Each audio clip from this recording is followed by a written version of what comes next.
Dear student, welcome to lecture number 27. This is the last lecture of your reduced syllabus. आज हम सिर्फ इसमें question number 5 और question number 7 करेंगे unit number 6 के, और इसके साथ ही हमारा सिलेबस जो है वो कंप्लीट हो जाएगा।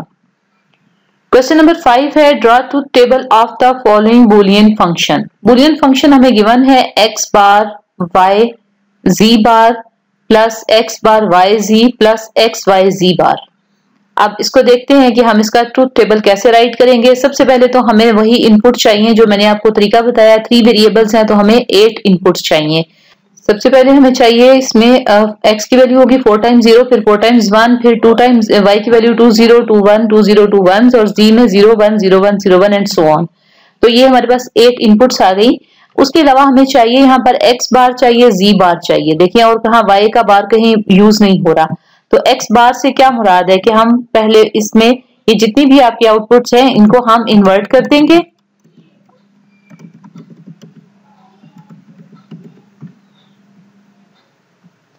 और इसी तरह z में हमारे पास अब ये 1 0 आ जाएगा।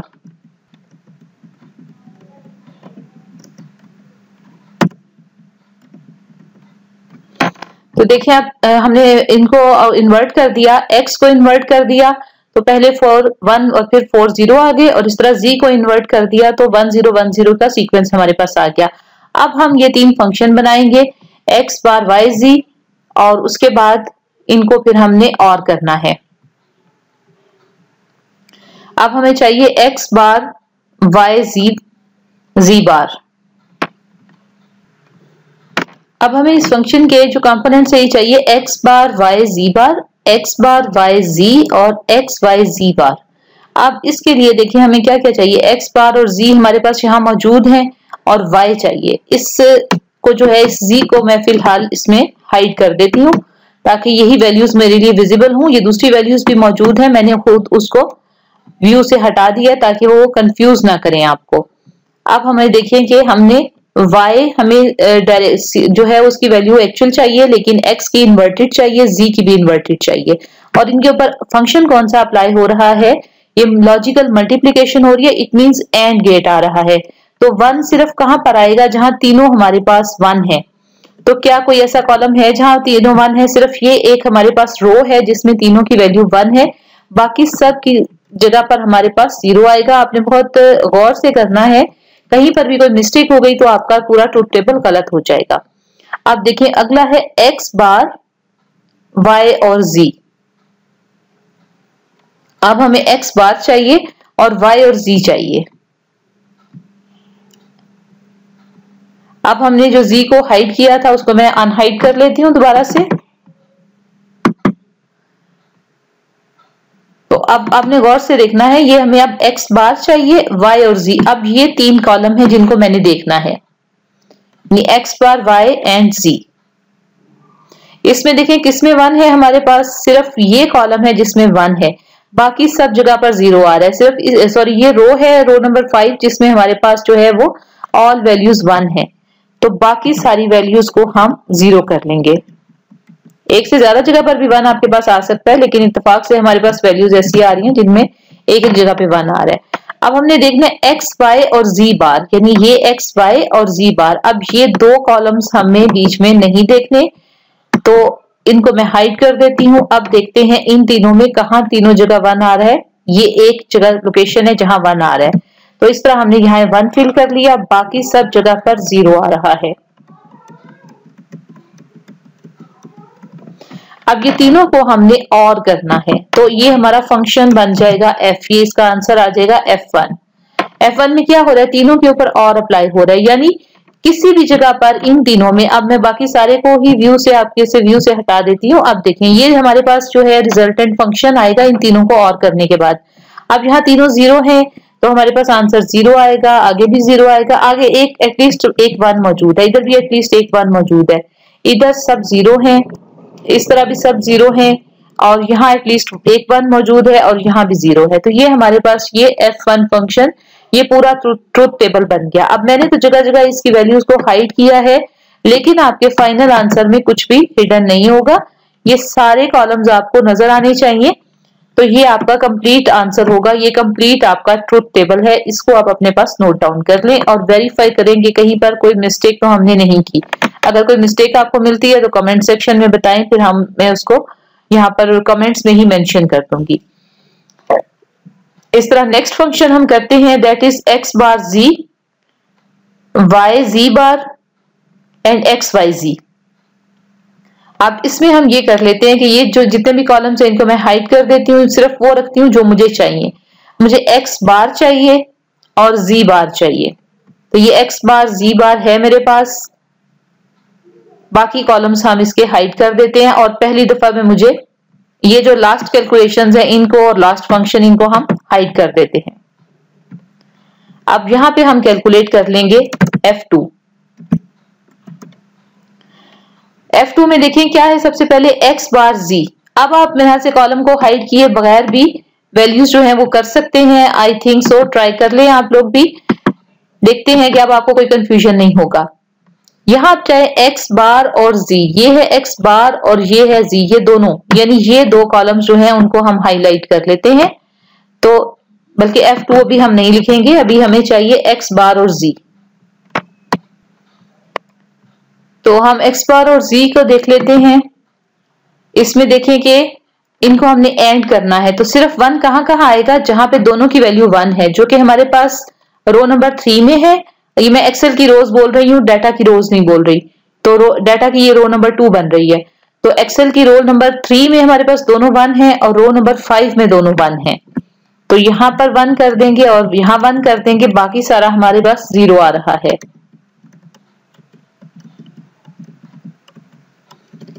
इस तरह से अब हम करेंगे y और z बार। तो एक हमारा ये कॉलम हम चूज करेंगे और एक हम ये कॉलम चूज करेंगे। इनमें देखें कि किस किस में वन आ रहा है। एक रो नंबर 4 में दोनों वन आ रहे हैं और रो नंबर 8 में दोनों वन आ रहे हैं। तो रो नंबर 4 में वन कर देंगे, रो नंबर 8 में वन कर देंगे और बाकी सब हमारे पास जीरो आ रहा है। अब देखते हैं एक्स वाई जी। एक्स वाई जी ये तीनों है, इनमें देखें कि तीनों में वन कहाँ आएगा, सिर्फ लास्ट वाले में हमारे पास तीनों में वन आता है, बाकी कहीं ना कहीं जो है वो हमारे पास जीरो आ रहा होता है। तो एक्स वाई जी में सारे ही वैल्यू जीरो आएंगी सिवाय लास्ट वैल्यू के। अब हमारे पास ये फंक्शन के लिए F2 के तीनों कंपोनेंट्स जो है x bar G Y G बार एक्स वाई जी, ये तीनों एंड करके हमने इनके ऊपर एंड ऑपरेशन अप्लाई कर दिया। अब इस पे और अप्लाई करना है। तो आर में क्या आएगा, सिर्फ यहाँ वन आएगा, यहाँ वन आएगा, यानी जहां जहां वन है वहां वन आएगा, बाकी जीरो आएगा। तो यहाँ सब जीरो है, यहाँ एक वन मौजूद है, यहाँ भी एक वन मौजूद है, यहाँ भी एक वन है, यहाँ जीरो है सब, यहाँ सब जीरो है, one and one so on. तो ये आपके पास फंक्शन F2 हमने कैलकुलेट कर लिया। अब हम फंक्शन F3 की तरफ चलते हैं। इसके कंपोनेंट्स पहले x बार y बार z बार लेंगे, फिर x बार y बार z और फिर x बार y z x y z बार। तो ये देखिए बड़े थोड़ी कॉम्प्लिकेटेड चीज है, आपने इसे बड़े गौर से करना है।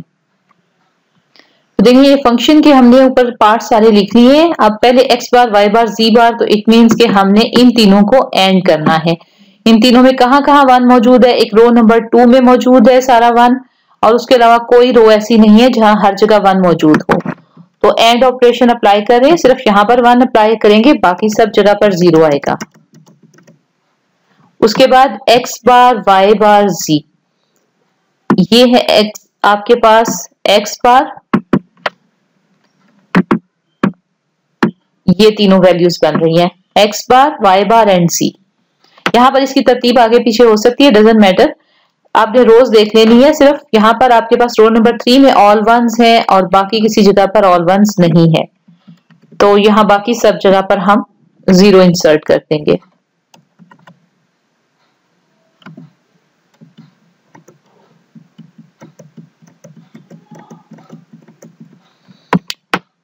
तो ये आपके पास आ गया x बार y बार z। ये देखें ये तीनों ये वाले वन थे, तो इनकी जगह इनके इक्वल हमने वन लिख दिया। बाकी आप सब में देखें कहीं पर भी तीनों जगह एक रो में वन मौजूद नहीं है।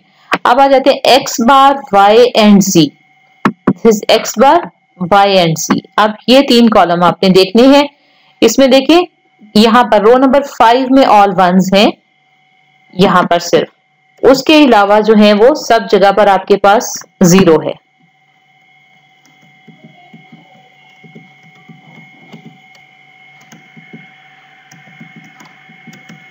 ये वाला भी हो गया। उसके बाद एक्स वाई और जी बार, यानी आपने ये लेने हैं दो और उसके अलावा जी बार ये है आपके पास।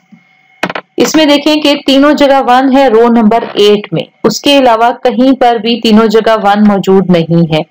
तो सबसे पहले हम 8 में जो है वो लगा लेते हैं 1 और बाकी जो है 0 कर लेते हैं।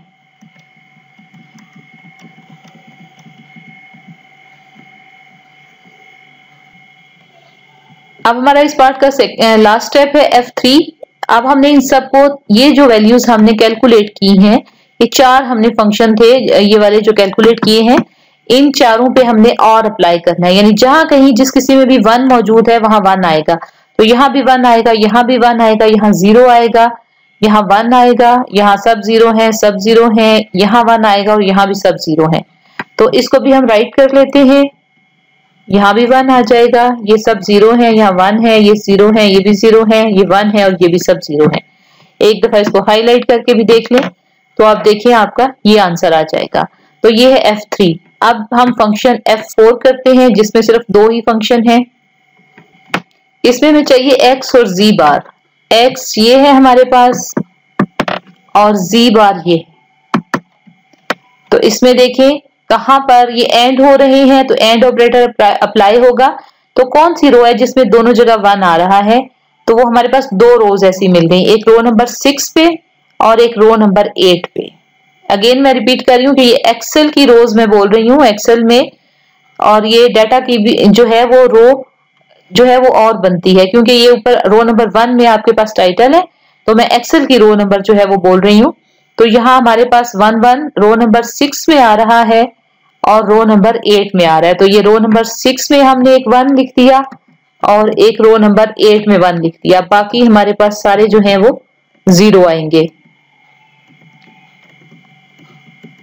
ये थोड़ा सिंपल है, इस तरह से अगर आप कर लें, अगर आप हर एक को अदरवाइज अकेले अकेले भी देख सकते हैं, लेकिन जब आप वो पेपर पे कर रहे होते हैं तो आप उस पे हाथ रख सकते हैं, फिंगर्स पे कर सकते हैं। तो कंप्यूटर पे सारा इसको हाईलाइट करके इस तरह मुझे करवाने में इस तरह थोड़ा आसान है कि टाइम भी कम लगेगा, वीडियो की ड्यूरेशन शॉर्ट होगी। रो नंबर 3 में दोनों 1 है, रो नंबर 2 में दोनों 1 है, तो उसके अलावा आपके पास कहीं पर भी दोनों जगह पर 1 नहीं है। तो इट मीन्स जो है यहाँ पर आपके पास जो है एंड ऑपरेटर अप्लाई हो रहा है। ये जहन में रखना है, ऑपरेटर जरूर याद रखना है कि आप कौन सा ऑपरेटर अप्लाई कर रहे हैं। तो एंड है तो रो नंबर 2 और 3 में 1 1 आ जाएगा, बाकी सब जगह 0 आएगा।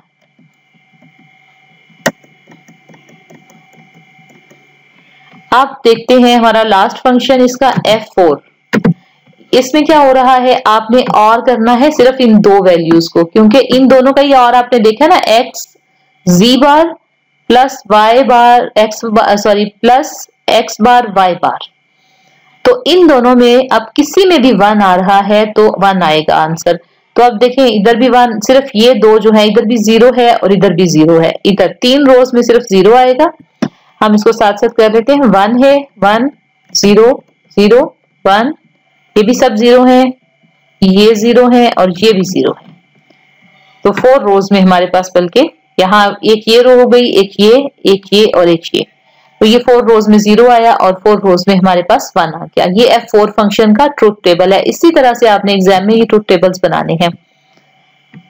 नेक्स्ट हम करते हैं, ड्रॉ करेंगे हमें लॉजिक सर्किट्स।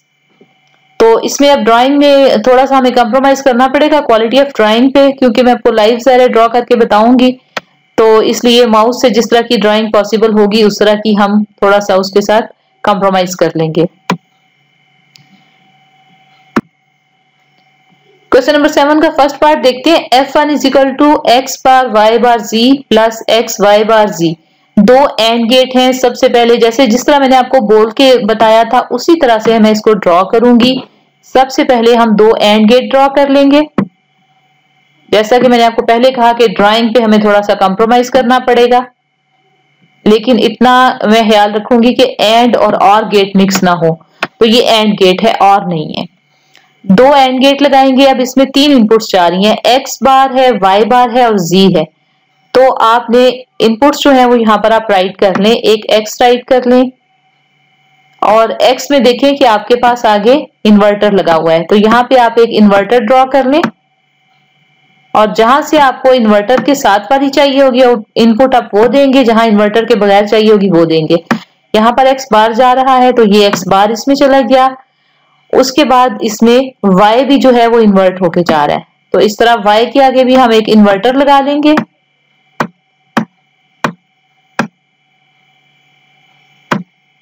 तो ये देखें y को भी हमने इन्वर्टर लगा के इसके अंदर ये इसकी दे दी। ये लाइनें आपने सीधी ड्रॉ करनी है क्योंकि यहाँ ड्राइंग थोड़ी डिफिकल्ट है इसलिए।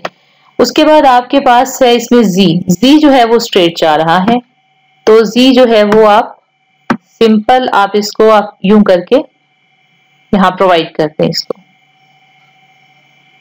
तो ये आपका पहले वाला जो है ये एक्सप्रेशन ये वाला कंप्लीट हो गया। ये x बार y बार z, ये इसको आपने एंड कर दिया है। अब दूसरा एक्सप्रेशन है आपका x y bar and z। x आपने इसको स्ट्रेट देना है, तो अब ये इन्वर्टर से पीछे से आएगा, तो ये आ गया इसमें x। y जो है वो बार इसको प्रोवाइड करनी है, तो y आप यहां से दे देंगे इसको, और z जो है ये भी स्ट्रेट आ रहा है, तो ये आप इसको यहीं से प्रोवाइड करते हैं। तो ये देखिए आपके पास x y बार z जो है वो ये गेट बन गया। यहाँ पर अब मैं इसको माउस से लिखूंगी तो ये इतना अच्छा लिखा भी नहीं जाएगा, आपने यहाँ फंक्शन लिखने भी हैं ये वाले जैसे बुक में आपको गिवन है। उसके बाद नेक्स्ट क्या करना है, इनकी आउटपुट एक एक निकल आई, वो आउटपुट पे आप ये लिखेंगे। यहाँ पर आप x बार y बार z लिखेंगे और यहाँ x y बार z लिखेंगे। उसके बाद आपने इसको और करना है, तो और करने के लिए अब हम थोड़ा सा इसको नैरो डाउन कर लेते हैं ताकि हमें बहुत बड़ा और गेट ना बनाना पड़े। अब यहाँ पर हम एक और गेट बनाएंगे। अब मैं कोशिश करती हूँ कि ये गेट वाकई आपको और गेट देखने में भी और गेट ही लगे। ये और गेट है।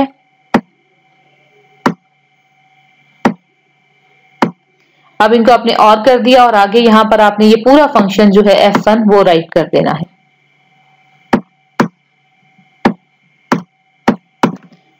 तो ये आपका फर्स्ट पार्ट हो गया। अब हम सेकंड पार्ट करते हैं। f2 is equal to x bar plus y z. Function number 2 में हमारे पास एक ही एंड गेट है जिसको हमने दो इनपुट देनी है, एक y है और एक z है, और ये बिल्कुल भी आपके पास जो है इन्वर्ट नहीं हो रही, तो इसको आप y जो है वो इस यहां से प्रोवाइड कर दें, z यहां से प्रोवाइड कर दें, और तीसरी इनपुट है x बार। तो x जो है वो इन्वर्ट हो रहा है, बट इन्वर्ट होके वो इसमें नहीं जाएगा बल्कि आप यहां पर इसके आगे इन्वर्टर लगा लें, तो ये x बार हो जाएगा। और उसके बाद इन दोनों के आगे जो है वो एक और गेट आप लगा देंगे।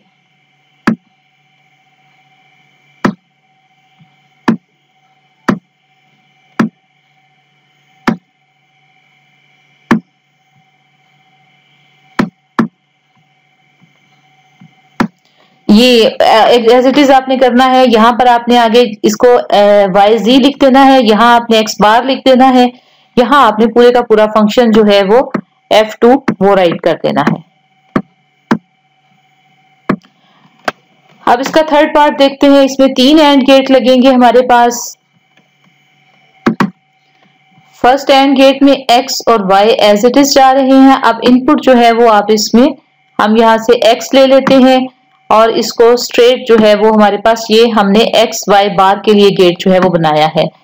y बार जो है थोड़ा सा मैं इनपुट में डिस्टेंस इसलिए रख रही हूँ कि यहाँ पर ये मल्टीपल इन्होंने तीन गेट्स में जाना है, कहीं से ये इन्वर्ट होके जाएंगी, कहीं पे ये डायरेक्ट चली जाएंगी, तो इसको y बार जो है ये इन्वर्ट होके जाएगी हमारे पास पहले वाले गेट में, पहले वाले एंड गेट में। तो इसको आप यहाँ से यूं कर लें।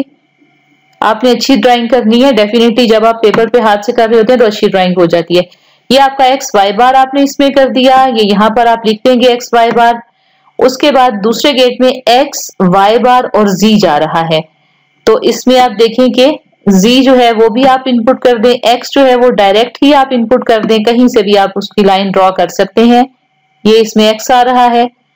अगर हमें इसे इन्वर्ट करना, ये देख लें कि आगे इसको इन्वर्ट नहीं करना पड़ेगा, इट्स ओके, वरना हमें यहाँ इन्वर्टर लगाना पड़ सकता था।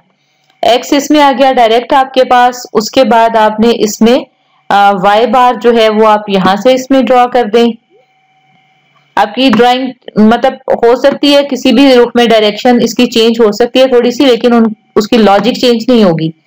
तीसरा है एक्स वाई जी, तो x यहाँ पे हमारे पास करीब तरीन आ रहा है, तो इसी को हम जो है वो ले लेते हैं और ये x आ जाएगा हमारे पास, और y इसमें इन्वर्ट होके नहीं आ रहा, तो इन्वर्टर के पीछे से हम इसकी वैल्यू लेंगे, और इसी तरह से z की वैल्यू भी आप कहीं से यहां से ले लें इसमें। तो एक्स वाई जी इसमें आ गया। ये तीनों फंक्शन हमारे पास आ गए। इन तीनों के आगे हमने एक और गेट लगाना है बस। तो पहले हम और गेट ड्रॉ कर लेते हैं।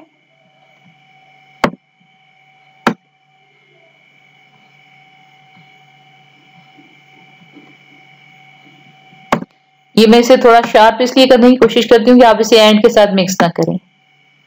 उसके बाद आप इसमें ये तीनों जो है वो इनपुट वो प्रोवाइड कर दें।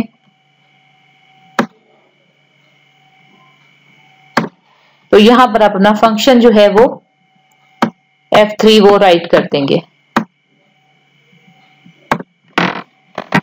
तो ये आपके पास लॉजिक सर्किट जो है आपने ड्रॉ कर लिया इस बूलियन फंक्शन F3 के लिए। इसके बाद हम अपना लास्ट फंक्शन जो है वो ड्रॉ करते हैं F4 के लिए, जिसमें सिर्फ एक ही आपके पास ये वाला एक एंड गेट है और बाकी दो जो है वो और गेट आएंगे। तो पहले हम इस ड्राइंग को इरेज कर लेते हैं। इसमें देखते हैं एक ही हमें एंड गेट चाहिए, y z, y और z बार। y इसमें डायरेक्ट आएगा और z के आगे इन्वर्टर लगेगा।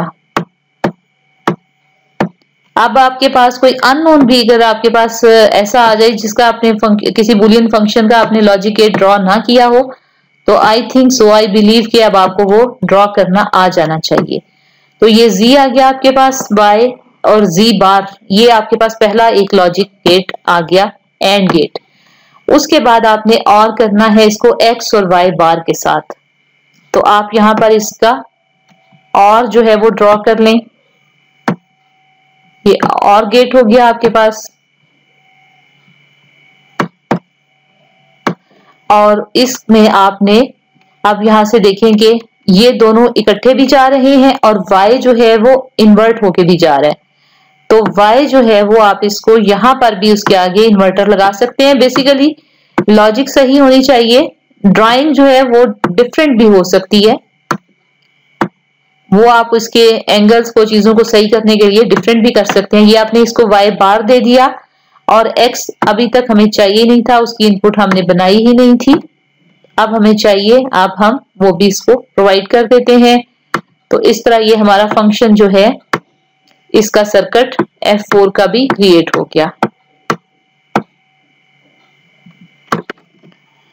तो स्टूडेंट्स यहाँ पर आपका जो है ये कंप्लीट हो जाता है पूरा यूनिट नंबर 3 जितना रिड्यूस्ड सिलेबस में मौजूद है। तो I think so, I hope so कि आपको ये बहुत अच्छे तरीके से समझ आ गया होगा कोर्स। और अगर कहीं कोई प्रॉब्लम है तो रेलिवेंट वीडियो में कमेंट्स में जाके क्वेश्चन पूछें, तो मैं उसका आपको तकरीबन क्विकली आंसर जो है वो दे दूंगी। अब अपने एग्जाम की तैयारी जो है वो आप स्टार्ट करें। Congratulations on completing this course and thank you so much for watching this lecture series.